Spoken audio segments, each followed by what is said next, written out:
అమలే కదా. నువ్వు వాళ్ళకి కనీసం ఒక లోకేష్ పనికిమాలోడు బయటకు పంపించామని వాళ్ళు ఎట్టంటారు అంటారు కదా. ఎంత తప్పు చేసినా, ఎంత ఫ్రాడ్ చేసినా మంచోడు అని చెప్పుకుంటారు. కానీ ఎవరి బిడ్డ ఏదో చెప్తారు చూడు, కాకి బిడ్డ కాకి ముద్దు, వాళ్ళ బిడ్డ వాళ్ళకి ముద్దు. దాన్ని తప్పెట్టంటావు తప్పను.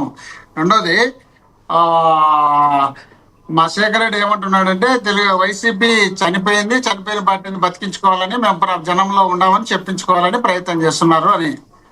రాజశేఖర రెడ్డి గారు ముఖ్యమంత్రి అయిన మరుక్షణం ఉంటే టీడీపీ చనిపోయింది. చనిపోయిన పార్టీని కోమాలో ఉన్న పార్టీని, వెంటిలేషన్ మీద ఉన్న పార్టీని ఎవరినో డాక్టర్లు ఇతర రాష్ట్రాల్లో, ఇతర దేశాల్లో ఉన్న డాక్టర్లు తీసుకొచ్చి దానికి వెంటిలేషన్ మీద నడిపించుకుంటూ వచ్చినారు తప్ప బతకలే.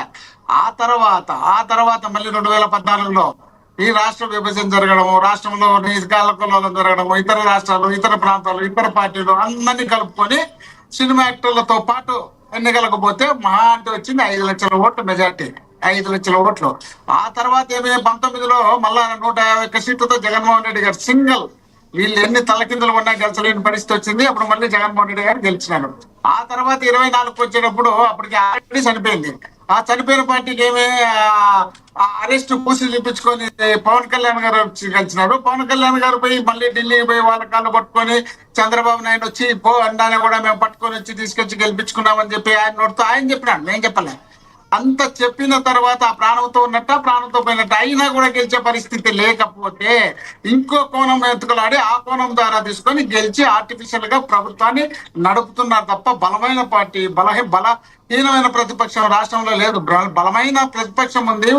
ఓటు సంఖ్య బాగానే ఉంది, సీట్ సంఖ్య తక్కువ ఉండొచ్చు, కానీ జనసంఖ్య వీళ్ళందరికన్నా ఎక్కువ ఉంది. సాక్షాత్తు ముఖ్యమంత్రిగా 50 సంవత్సరాల రాజకీయ అనుభవం కలిగి 17 సంవత్సరాలు ముఖ్యమంత్రిగా పనిచేస్తున్నటువంటి చంద్రబాబు నాయుడు గారు బయటకు పోతే ఈగలు కూడా వాళ్ళే పరిస్థితి లేదు. జగన్మోహన్ రెడ్డి గారు 50 సంవత్సరాలు జగన్మోహన్ రెడ్డి గారు బయటకు పోతే కంట్రోల్ చేయలేని పరిస్థితిలో ఉన్నారు. కాదండి సార్, మీరు భయపడుతున్నారు పరిస్థితిలో ఉన్నారు. మీరు భయపడుతున్నారంట కదా, అంటే మీరు భయపడుతున్నారంట కదా. ఎందుకంటే గతంలో చంద్రబాబు నాయుడు గారికి సెంటిమెంట్ వర్కౌట్ అయింది. మీ యొక్క వైసీపీ నాయకులు, మంత్రులందరూ కూడా 30 దాడి చేస్తే, బూతులు తిడితే ఆయన సెంటిమెంట్ అయ్యి ఈ రోజున ఆయన ప్రపంచనంలాగా ముందుకు వచ్చారు. అదేవిధంగా మీరు అసెంబ్లీకి వెళ్తే ఒకవేళ నిజంగా మీ నాయకుడిని కన్నా ఏమన్నా వాళ్ళు అవహేళన చేస్తే ఆ సెంటిమెంట్ మీకు వర్కౌట్ అవుతుంది. కానీ ఈ రకంగా బలం లేకుండా మీరు అసెంబ్లీలోకి వెళ్ళట్లేదు, ఎందుకు వెళ్తలేదని అడుగుతున్న వాళ్ళకి మీరు ఏం చెప్తారు? నేను చెప్పండి మళ్ళీ మీరు చెప్పిన దానికి నేను చెప్తాను. వాళ్ళు చెప్పినారు కదా, వాళ్ళన్నిటికీ చాలా చెప్పాలి కదా. ఇప్పుడు లోకేష్ గారంట 2024లో ఎన్నికల్లోకి వస్తాడంట. ఆయన ఎన్నిక వచ్చినప్పుడు బలమైన లీడర్ ఇస్తంట. ఆ బలమైన లీడర్ను మేము తట్టుకోవాలంటే కష్టం అంట. అప్పటికి మళ్ళీ పవన్ కళ్యాణ్ గారు తగ్గిపోయింటాడంట, ఆయన వీక్ అయిపోయింటాడు, ఈయన బలమైంటాడంట. అప్పుడు పవన్ కళ్యాణ్ గారిని పక్కన పెట్టి ఈయన మాత్రమే ముఖ్యమంత్రి అభ్యర్థిగా ప్రకటించుకొని ముందుకొచ్చి బ్రహ్మాండమైన మెజార్టీతో గెలిచేందుకు వాళ్ళు ముందుకు వస్తారంట. మేము భయపడతామంట. అరే బాబు, 3 పార్టీలు కలిసిన జగన్మోహన్ రెడ్డి గారు బయటికి వస్తే ఆ మరుసటి రోజు కేబినెట్ సమావేశం పెట్టుకుంటున్నారు. మరుసటి రోజే ఆ కేబినెట్ సమావేశానికి పవన్ కళ్యాణ్ గారు పోరు. వీళ్ళ దరిద్రమో దురదృష్టమో తెలుసు, కానీ ఆయన విజయవాడలోనే కూడా ఆడికి ఉండి వాళ్ళ కేబినెట్ సమావేశానికి పోవడం. కాకపోతే వీళ్ళు ఏమనుకుంటున్నారంటే, మేము రాష్ట్రంలో అధికారంలో ఉన్నాం కదా, పోలీసులు మా చేతిలో ఉన్నారు కదా, మేము బెదిరిస్తాం కదా, మేము భయపడిస్తాం కదా, మేము టెంట్ పీకే ఇస్తాం కదా, టెంట్ దగ్గర పోలీసులను మేము రౌడీజం చేస్తాం కదా, రౌడీజం చేస్తే వైసీపీలు భయపడతారు కదా, భయపడిస్తామనే ఆలోచనలు చేయాలనే ఉద్దేశంలో భాగంగా మొదలు పెట్టినటువంటి వీళ్ళ కార్యక్రమాన్ని, వీళ్ళు చేసినటువంటి అక్రమానికి దాదాపు జూలైలో మే నుండి మేము స్టార్ట్ చేసినాం. మే 26వ తేదీ రాష్ట్ర వ్యాప్తంగా విద్యార్థి కార్యక్రమాలు నిరసన జరిగింది. జూన్ 1వ తేదీ నుండి జిల్లా కలెక్టర్ వద్ద నిరసన చేసినాం. జూన్ 8, 9 నియోజకవర్గాల్లో ఒక టౌన్ హాల్ పెట్టి అక్కడ సమావేశాలు పెట్టి మీటింగ్లు మాట్లాడినాం. జూన్ 12 అన్ని 175 నియోజకవర్గాల్లో నిరసన కార్యక్రమాలు చేసినాం. జూన్ 18 రాష్ట్ర గవర్నర్ కు డిఎస్సీ పైన అవకతవకల పైన వినతి పత్రం ఇచ్చినాం. జూన్ 28 రాష్ట్ర వ్యాప్తంగా విద్యార్థి వివేచన విభాగం తరపున నిరసన తెలిపినాం. జూన్ 31 కలెక్టరేట్ లో జయశ్రీతో కానీ కలెక్టర్లతో కానీ వినతి పత్రం ఇచ్చినాం దీనిపైన. ఆ తర్వాత 3, 4 తేదీల్లో రాష్ట్ర వ్యాప్తంగా రౌండ్ టేబుల్ మీటింగ్లు పెట్టి అక్కడ ఉన్నటువంటి మేధావులతో, విద్యార్థులతో అందరితో మీటింగ్ పెట్టే కార్యక్రమం పెట్టి వీళ్ళు చేసినటువంటి అక్రమాలు అన్యాయాలపైన ఎప్పటికప్పుడు మాట్లాడించినాం. ఆగస్టు 6, 8 నియోజకవర్గాల్లో నిరాహార దీక్షలు చేయించినాం. ఆగస్టు 10వ తేదీ రాష్ట్ర వ్యాప్తంగా రాష్ట్ర వ్యాప్తంగా అన్ని నియోజకవర్గ కేంద్రాల్లో లక్షలాది మందితో నిరసన కార్యక్రమం తెలిపితే చంద్రబాబు నాయుడు గారికి దడ దడ దడ దడ దడ అంటుంది. ఇదేంద్రుడు బయటకు వచ్చే జనము, మీటింగ్ పిలిపించే జనము, నియోజకవర్గాలు, మండలాలు, జిల్లా మొత్తం ఎక్కడ పెడితే అక్కడ జనము ఈ విధంగా వస్తున్నారని భయపడిపోయి ఏదో విధంగా అభూత కల్పనలు సృష్టించి ఏదో విధంగా మాట్లాడాలనే ఉద్దేశంలో భాగంగా చేస్తున్నారు. వీళ్ళు చెప్తున్నారు ఎక్కడ అవినీతి జరగదంట, ఎక్కడ తప్పు చేయలేదంట, ఎక్కడ నిజాయితీగానే పనిచేస్తున్నారంట, అవినీతితో పనిచేయలేదంట. చంద్రబాబు నాయుడు గారు ముఖ్యమంత్రి అయిన తర్వాత 1995లో 10th క్లాస్ పేపర్ లీక్, 1996లో EAMCET engineering paper leak, 1997 intermediate paper leak, 2017లో 10th సైన్స్ పేపర్ లీక్, 2019లో 10th పేపర్ లీక్, 2025లో బీఈడి పేపర్ లీక్, 2025లో టిఎస్సి అవకతవకలు.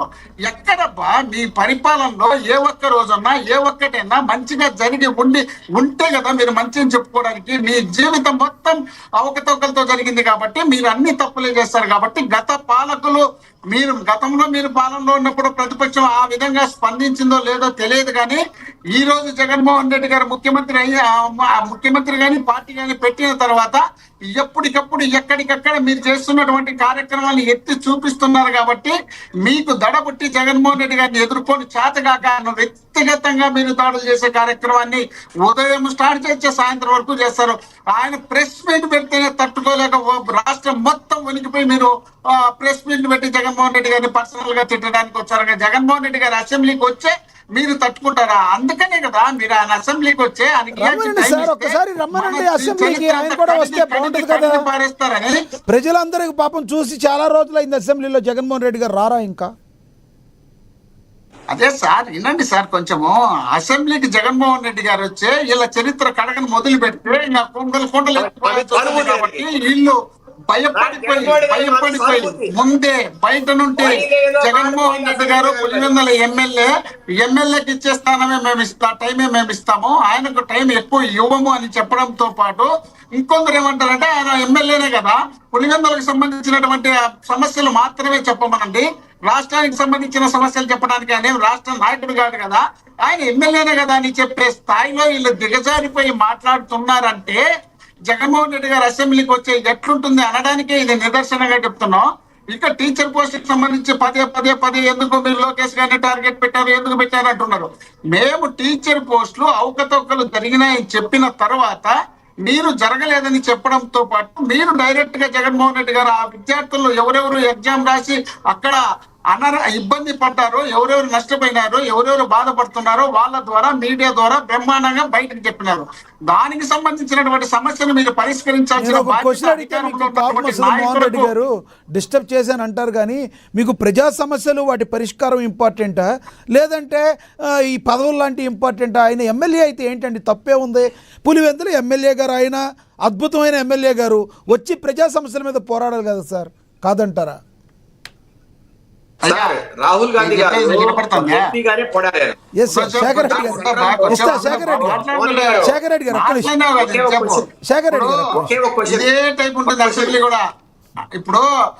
ఎంతసేపు మాట్లాడినారు, ఆయనకు కావాల్సినంతసేపు మాట్లాడినా నేను ఒక్క మాట మాట్లాడలే. ఇప్పుడు మళ్ళీ నేను మొదలు పెడతాను అంటే సేమ్ పొజిషన్ సోదరా, సేమ్ పొజిషన్. 11 మంది మేము ఉన్నాం కాబట్టి 164 మంది మీరు ఉన్నారు కాబట్టి రాబందుల్లాగా ఇట్లా పీక్ తిన్న ఇష్టం వచ్చినట్టు సబ్జెక్టును బయటికి పోనీయకుండా డైవర్ట్ చేయడానికి మీరు కాచుకొని ఉద్దేశంలో భాగం ఒకటైతే మీరు టైం ఇవ్వని చెప్పి ముందే మీ స్పీకర్లతో పాటు మీ మినిస్టర్లతో పాటు మీ చెప్తున్నారు కదా. మీ దగ్గర లీడర్షిప్ ఉన్నటువంటి నాయకుల దగ్గర జగన్మోహన్ రెడ్డి గారు ఎట్లా వచ్చారు అసెంబ్లీకి? ప్లీజ్ మోహన్ రెడ్డి